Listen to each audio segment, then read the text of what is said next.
How work in complex contexts in the point of view of identity can create new models to do architecture? The most important question of yesterday was if our actions are used for normalize these parts of the city or to understand what kind of elements of new urbanism, new politics dimensions can emerge from these spaces.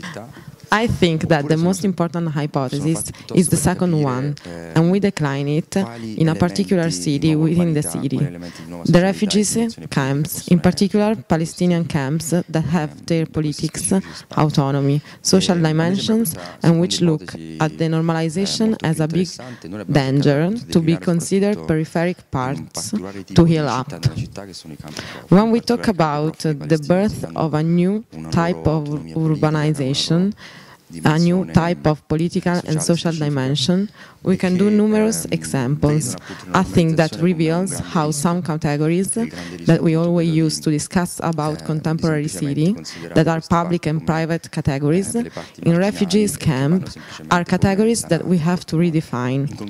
Yesterday we discussed about some of our projects as one of a square, not a real square, but a space of different nature.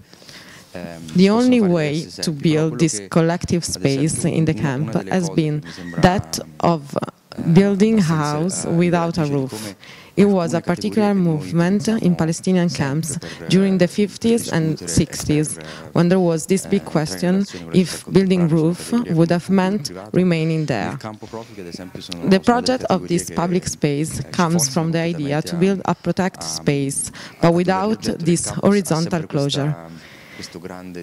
Each project in the camp has the same problem, how to intervene in the same way, always maintaining the intrinsic political dimension that in refugee camps means the right to return in origin places.